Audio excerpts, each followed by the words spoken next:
എല്ലാവർക്കും ഹൃദയം നിറഞ്ഞ നമസ്കാരം. കഥേമമ്മയുടെ ഇന്നത്തെ അധ്യായത്തിലേക്ക് എല്ലാവർക്കും ഹാർദമായ സ്വാഗതം.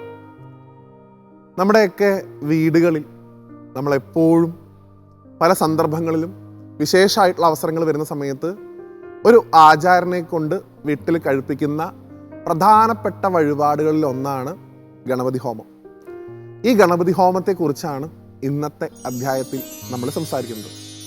ഈ ഒരു വിഷയം തിരഞ്ഞെടുക്കാനുണ്ടായ സാഹചര്യം, നമ്മൾ സനാതനധർമ്മ വിശ്വാസികളെ സംബന്ധിച്ചിടത്തോളം നമ്മളുടെ ആചാര്യന്മാർ നമ്മളോട് പറഞ്ഞിട്ടുള്ളത്, ഏതൊരു പ്രവർത്തനം നമ്മൾ ചെയ്യുമ്പോഴും അത് ഗോപ്യമായ രഹസ്യ സ്വഭാവത്തിലുള്ള ഒരു ആരാധന അല്ല എങ്കിൽ തീർച്ചയായിട്ടും അത് ചെയ്യുന്നതിന് പുറകിലുള്ള തത്വം, അതെന്തിനാണ് ചെയ്യുന്നത് എന്ന് മനസ്സിലാക്കണം എന്നാണ്.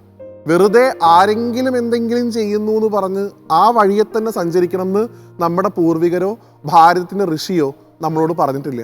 എന്തൊരു കാര്യവും മനസ്സിലാക്കി ചെയ്യാനാണ് നമ്മുടെ പൂർവികർ നമ്മളെ ഉപദേശിച്ചിട്ടുള്ളത്. അതുകൊണ്ട് തന്നെ ഒരു ഗൃഹപ്രവേശ സമയത്തോ ഒരു വിവാഹത്തിന് തടസ്സങ്ങൾ നീങ്ങാനൊക്കെ ഗണപതി ഹോമം ചെയ്യുന്ന സമയത്ത് യഥാർത്ഥത്തിൽ ഈ ഗണപതി ഹോമം എന്താണ് എന്ന് മനസ്സിലാക്കിയിട്ട് ചെയ്യുമ്പോഴാണ് പൂർണ്ണതോതിൽ ഭഗവാന്റെ അനുഗ്രഹം നമുക്ക് ലഭിക്കുന്നതെന്നാണ്. അപ്പം അതുകൊണ്ട് ഈ ലഘുവായ സമയത്ത് നമുക്ക് എന്താണ് ഗണപതി ഹോമം എന്നൊന്ന് മനസ്സിലാക്കാൻ ശ്രമിക്കാം. പേര് സൂചിപ്പിക്കുന്നത് പോലെ തന്നെ ഇത് സാക്ഷാൽ മഹാഗണപതിയെ പ്രസാദിപ്പിക്കാനുള്ള ഏറ്റവും പ്രധാനപ്പെട്ട ഒരു വഴിപാടാണ്. ഗണപതി ഭഗവാനെക്കുറിച്ച് ഞാൻ പറയാതെ തന്നെ എല്ലാവർക്കും അറിയാവുന്ന കാര്യമാണ്. അദ്ദേഹം പ്രണവസ്വരൂപനാണ്, അദ്ദേഹമാണ് പ്രഥമ പൂജ്യൻ. ഏതൊരു കാര്യത്തിന് നമ്മൾ മുന്നിട്ടിറങ്ങുമ്പോഴും ആദ്യം പൂജിക്കേണ്ടത് ആ ഭഗവാനെയാണെന്നാണ്. അത് അദ്ദേഹത്തിൻ്റെ അമ്മ സാക്ഷാൽ പരാശക്തി ആ ഭഗവാന് കൊടുത്തിട്ടുള്ള ഒരു വരാണ്. അദ്ദേഹത്തിൻ്റെ ആ ശിരസ് നഷ്ടപ്പെട്ട സമയത്ത് ഭഗവതിയാണ് സർവ്വദേവന്മാരോടും പറയുന്നത്, ഇനി ഏതെങ്കിലും ഒരു കർമ്മം ഈ പ്രപഞ്ചത്തിൽ നടക്കുകയാണെങ്കിൽ അതിലാദ്യം എൻ്റെ കുട്ടിക്കുള്ള പൂജ നടത്തിയതിന് ശേഷം മാത്രമേ അത് തുടങ്ങാൻ പാടുള്ളൂ എന്ന്. അപ്പം തൊട്ട് ഭഗവാൻ ജ്യേഷ്ഠരാജനാണ്, പ്രഥമ പൂജ്യനാണ്. നമ്മൾ പുറപ്പെടാൻ പോകുന്ന പ്രവർത്തനം ഏത് തന്നെ ആയിക്കൊള്ളട്ടെ, അത് വിജയകരമായിട്ട് പ്രവർത്തിക്കണം എന്നുണ്ടെങ്കിൽ മഹാഗണപതിയുടെ സാന്നിധ്യം ഇല്ലാണ്ട്, അനുഗ്രഹം ഇല്ലാതെ നമുക്ക് സാധിക്കില്ല. അദ്ദേഹത്തെ പ്രസാദിപ്പിക്കാൻ ആചാര്യന്മാർ നിശ്ചയിച്ചിട്ടുള്ള ഏറ്റവും മഹത്തരമായിട്ടുള്ള ഒരു കർമ്മമാണ് ഗണപതി ഹോമം. ഈ ഗണപതി ഹോമം തന്നെ പല തരത്തിൽ ചെയ്യാറുണ്ട്. അതിലേറ്റവും വിശേഷപ്പെട്ട ഗണപതി ഹോമത്തിൻ്റെ ഒരു വിഭാഗമാണ് അഷ്ടദ്രവ്യ ഗണപതി ഹോമം എന്ന് വിളിക്കപ്പെടുന്നത്. 8 ദ്രവ്യങ്ങൾ കൊണ്ട് ഹോമിക്കുന്ന രീതിയാണത്. ഭഗവാനെ ആരാധിക്കുന്ന സമയത്ത് ഭഗവാൻ ഏറ്റവും ഇഷ്ടപ്പെട്ട ദ്രവ്യങ്ങളിൽ ഒന്നാണ് തേങ്ങ അല്ലെങ്കിൽ കൊട്ടത്തേങ്ങ. സൂര്യകാലടി മനയിലുള്ള നമ്പൂതിരിക്ക് ഭഗവാന്റെ പ്രത്യക്ഷത്തിലുള്ള സാന്നിധ്യം ഉണ്ടായത് അദ്ദേഹത്തിൻ്റെ ഇല്ലം വരെ ഒരു കൊച്ചു ആനക്കുട്ടിയുടെ രൂപത്തിൽ വന്ന ഗണപതി ഭഗവാന് ചുട്ട തേങ്ങ മാത്രം നിവേദിച്ചിട്ടാണ് എന്നാണ് കഥയിൽ പറയുന്നത്, ഐതിഹ്യമാലയിൽ. അപ്പം അത്രയധികം ഭഗവാന് താല്പര്യമാണ് നാളികേരം. ഈ അഷ്ടദ്രവ്യ ഗണപതി ഹോമത്തിൽ തന്നെ നാളികേരത്തിൻ്റെ അളവ് കൂട്ടിക്കൊണ്ട് അതിനെ മഹാഗണപതി ഹോമ സങ്കല്പത്തിൽ ചെയ്യാറുണ്ട്.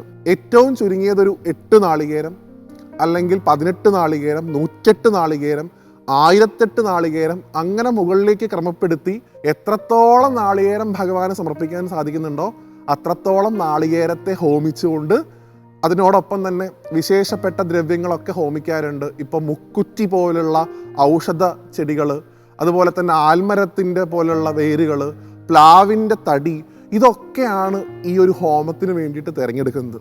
ഇതൊക്കെ ഉണ്ടാക്കുന്ന അന്തരീക്ഷം എന്ന് പറയുന്നത് ശാസ്ത്രീയമായി പോലും വളരെയധികം പോസിറ്റീവായിട്ടുള്ളൊരു എനർജി അത് ചെയ്യുന്ന സ്ഥലത്ത് നിലനിർത്താൻ സഹായിക്കുന്നു എന്നാണ് പഠനങ്ങൾ പറയുന്നത്. അതുകൊണ്ട് തന്നെ ഒരു ഗൃഹപ്രവേശത്തിന് മുമ്പായിട്ട് നമ്മൾ ആ വീട്ടിൽ ഗണപതി ഹോമം ചെയ്യുമ്പോൾ ഒന്ന്, ആ വീട്ടിൽ താമസിക്കാൻ തുടങ്ങുന്ന ദിവസം തൊട്ട് പിന്നീട് അങ്ങോട്ടുള്ള ദിവസങ്ങളിൽ മുഴുവൻ ആ വീടുമായി ബന്ധപ്പെട്ട് ഒരു തരത്തിലുള്ള വിഘ്നങ്ങളോ തടസ്സങ്ങളോ ഇല്ലാതെ ഭഗവാന്റെ അനുഗ്രഹം കൊണ്ട് നല്ലൊരു സുഖകരമായിട്ടുള്ള ജീവിതം ഉണ്ടാവാൻ നമ്മളെ സഹായിക്കുന്നതാണ്. 2, ഈ ഗണപതി ഹോമം നടത്തുന്നത് കേവലം തടസ്സങ്ങൾ മാത്രം നീങ്ങാനാണെന്നുള്ള ധാരണയും പാടില്ല. ഭഗവാൻ ആത്യന്തികമായിട്ട് മംഗല്യപ്രദായകനാണ്. എല്ലാ കാര്യങ്ങളും ശുഭമാക്കി തീർക്കുക എന്നാണ് ഗണപതി ഭഗവാന്റെ ലക്ഷ്യം. അതുകൊണ്ട് തന്നെ നമ്മൾ ഈ സുഖകരമായിട്ടുള്ളൊരു ജീവിതം എന്ന് വിളിക്കപ്പെടുന്നൊരു ശൈലി ആഗ്രഹിക്കുന്നുണ്ടെങ്കിൽ അതിനും മഹാഗണപതിയെ പ്രസാദിപ്പിക്കാതെ സാധിക്കില്ല എന്നാണ്. പല തരത്തിലുള്ള ഗണപതി ഹോമത്തിൻ്റെ ഹോമ വിധികളുണ്ട്. തെച്ചിപ്പൂവ് ഈ നെയ്യിൽ മുക്കി ഹോമിക്കുന്ന രീതിയുണ്ട്, താമരപ്പൂവ് നെയ്യിൽ മുക്കി ഹോമിക്കുന്ന രീതിയുണ്ട്. ഇതിനോരോന്നിനും ഓരോ ഫലമാണ് പറയാനുള്ളത്. സാധാരണ നമ്മുടെ വീടുകളിലൊക്കെ നമ്മൾ ചെയ്യാറുള്ളത് അഷ്ടദ്രവ്യ ഗണപതി ഹോമത്തിൻ്റെ ഒരു ചെറിയ പതിപ്പാണ്. ഇനി ഇതിൻ്റെ സൂക്ഷ്മാംശം കൂടെ പറഞ്ഞ് നമുക്ക് അവസാനിപ്പിക്കാം. നോക്കൂ, യഥാർത്ഥത്തിൽ ഗണപതി എന്ന് പറയുന്ന ചൈതന്യം നമ്മളുടെ മൂലാധാര ചക്രത്തിൻ്റെ ആധിപത്യമുള്ള ദേവതയാണ്. ആ മൂലാധാര ചക്രത്തിലാണ് 3.5 ചുറ്റായിട്ടുള്ള നമ്മളുടെ ഉള്ളിലൊക്കെയുള്ള ഒരു എനർജി എന്ന് നമ്മൾ പറയുന്ന ആ കുണ്ഡലിനി വിരാജിക്കുന്നത്.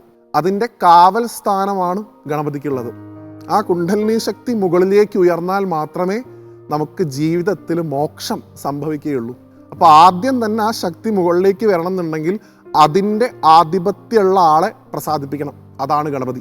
അതുകൊണ്ടാണ് ആദ്യം ഗണപതിക്ക് പൂജ കൊടുക്കുന്നത്. ഇതിന് വളരെ താന്ത്രികമായിട്ടും യോഗമായിട്ടൊക്കെ ബന്ധപ്പെട്ട് ഇത്തരത്തിലുള്ള വലിയ അർത്ഥങ്ങളുണ്ട്. നമ്മുടെ ജീവിതത്തിൽ സാക്ഷാത്കാരം ഉണ്ടാവണം എന്നുണ്ടെങ്കിൽ മഹാഗണപതിയുടെ സാന്നിധ്യം കൂടിയേ തീരൂ എന്ന് മാത്രമെങ്കിലും മനസ്സിലാക്കാൻ നമുക്ക് സാധിക്കട്ടെ. സാധിക്കുന്നത്ര നമ്മുടെ ജന്മനക്ഷത്ര നാളുകളിലൊക്കെ ക്ഷേത്രങ്ങളിൽ ഗണപതി ഹോമം നടത്തുന്നത് വളരെ ഉത്തമമാണ്. ഒപ്പം തന്നെ ഗൃഹപ്രവേശം, അതുപോലെ എന്ത് ശുഭകാര്യമാണെങ്കിലും അത് ശുഭകരമായിട്ട് ഭവിക്കാനും വിഘ്നങ്ങളില്ലാതിരിക്കാനും ഗണപതി ഭഗവാനെ മഹാഗണപതി ഹോമം കൊണ്ട് പ്രീതിപ്പെടുത്താൻ നമുക്ക് എല്ലാവർക്കും സാധിക്കട്ടെ. മറ്റൊരു കഥയുമായിട്ട് വീണ്ടും കാണുന്നതുവരെ എല്ലാവർക്കും നന്ദി, നമസ്തേ.